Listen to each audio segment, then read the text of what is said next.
Michael and Peter here with Good e-Reader News. Today we're going to talk about our top 5 tech devices for 2013. Now, you may have seen our YouTube channel. We've done e-readers. Yes. We've done e-reading devices. Now we're talking about general tech. And we did apps too. Yep. Ah. So this is the type of stuff that we're using on a daily basis ourselves. So we're a little bit, you know, these are the gadgets that have compelled us, and we've reviewed seriously like 200-300 tablets and e-readers this year. Yeah. We've made a lot of review videos and content and gone to a lot of events like Consumer Electronics Show, Computex, and we've seen pretty well Ultrabooks, all sorts of smart devices. Yeah. There's a lot of stuff out there. What really makes the grade? Well, today we're going to talk a little bit about it. Start it off. My first thing that I really like and I use every day is my e-ink watch by Seiko.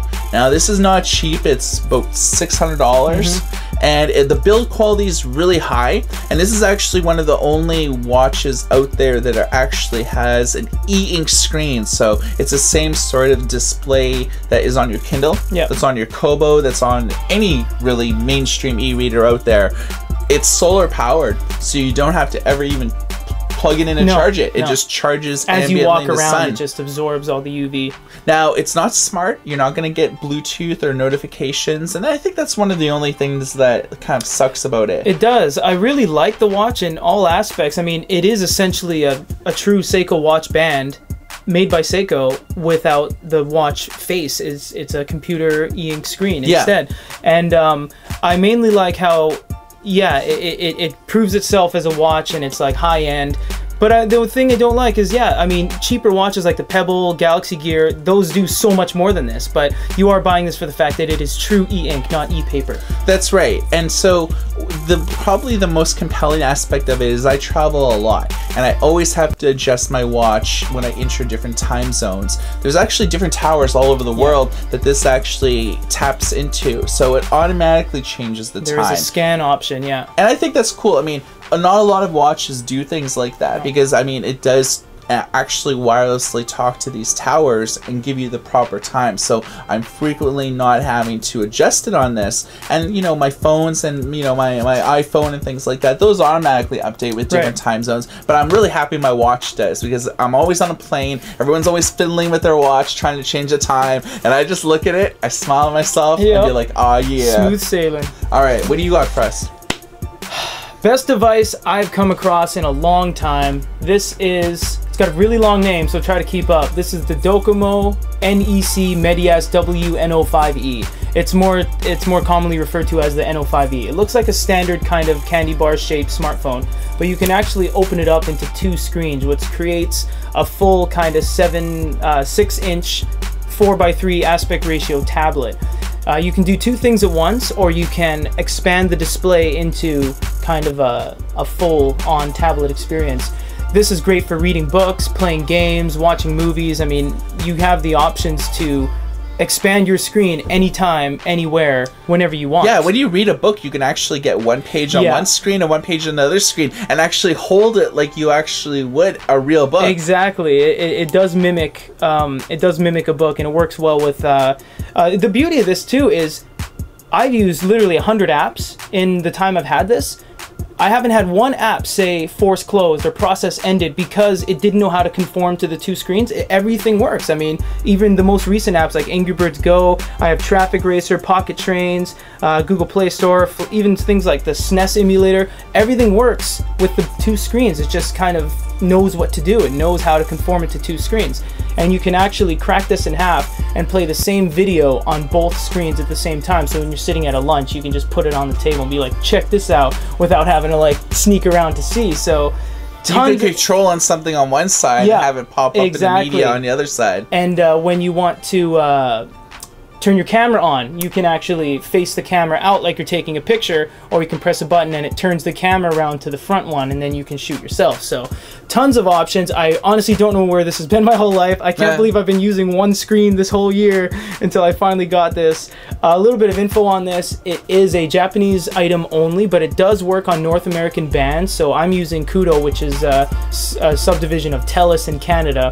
It would be the same as say Sprint or Verizon in the US. So this will work in North America. It's only about $400, so it's actually cheaper than a lot of stuff we have here. Like an S4 is like $700 alone. So iPhone 5, BlackBerry Q10. we do not sell these. We can help you find one if you are interested. So you can drop us a message. We can help you kind of get one. But I honestly do recommend this phone. Having 2 screens, I think this is one of the only phones that has 2 screens that can actually fold, and it's Android. Yeah, so, full Android. Yeah, full Android experience. Okay, so what I really like this year is the Apple iPad Air. I use this every single day, and I really like it how it's thin, it's lightweight. It's basically like an oversized Apple iPad mini. Yeah. Lightest iPad to date. It's a pure joy to hold, and it's fast. I mean, a quad-core graphics processor, a really high-speed processor, fair amount of RAM. This is, I've had the iPad 2 and 3.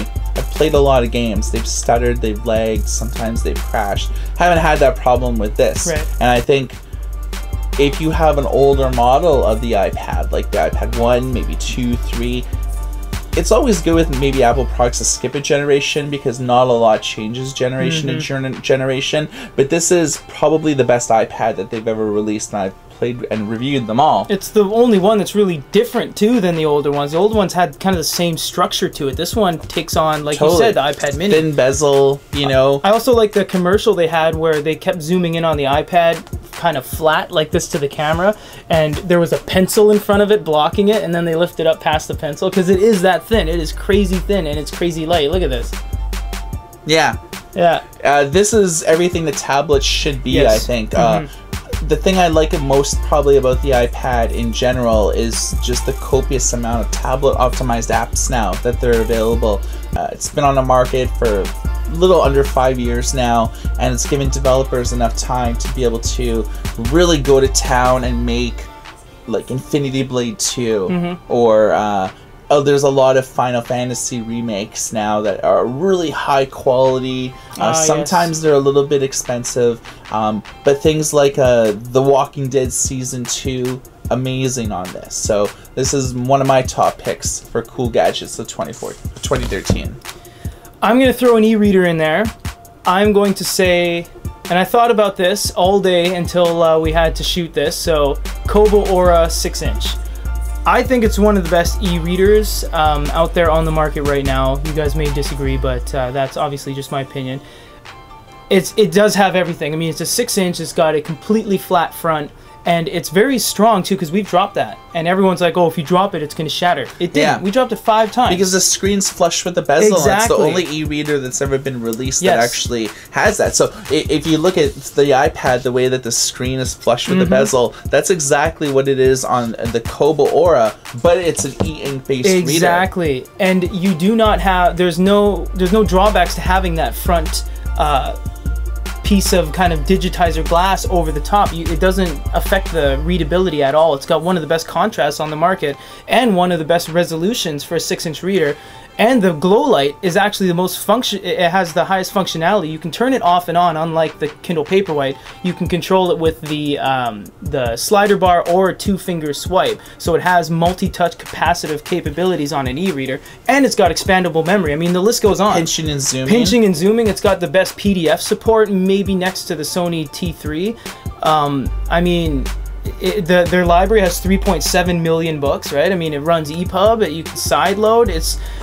I can go on for like 10 minutes just talking about how it does absolutely everything, and it doesn't break the bank. It's about $129. Yeah, I think in terms of e-reader technology going forward, I think that the Kobo Aura was the first e-reader that many are going to try to emulate. Yeah. Already other companies are working on similar technology with the screen being flush with a bezel, because most people are used to that with their tablets and their smartphones and their television sets and all this type of technology that does that, and they want e-readers to bridge the gap between a tablet and an e-reader. And an e-reader, you can interact with it the same way as you could with a smartphone or a tablet with those capacitive touchscreen displays. So I'm very interested to see what Kobo has in store for us for 2014. But Kobo Aura, I definitely think it's not only my favorite e-reader, but it's my favorite, one of my favorite top 5 devices. Okay, our last pick of the year has not really hit the mainstream market yet,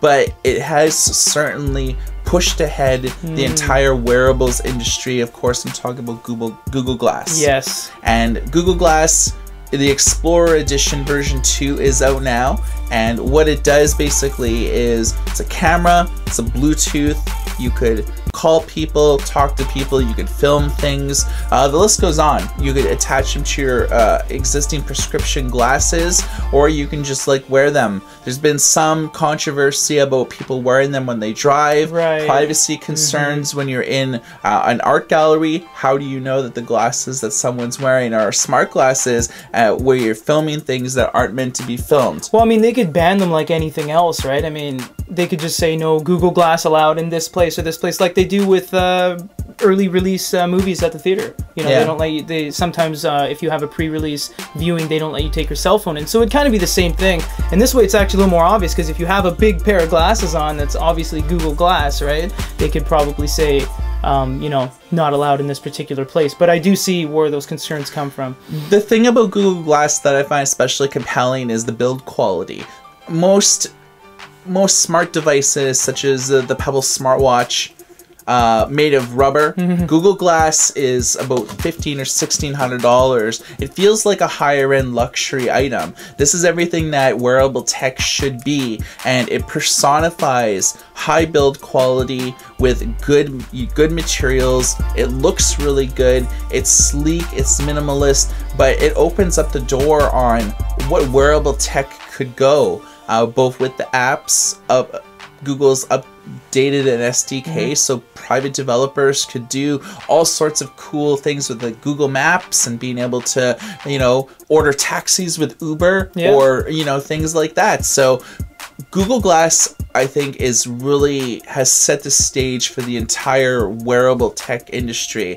And if Google's getting involved with it, you know that 2014 is going to be all about wearable tech. And you can really thank Google and companies like Pebble for pioneering this fact. Yeah, I mean, it's not technically out for the consumer market yet, but I mean, I agree we had to mention it. It's just been, there's way too much talk on it this year. All right, so you've heard our top 5 list. Do you agree, disagree with any of our opinions? You can drop a comment on our YouTube video, and if you have anything that you would like us to address in future videos, just drop us a line.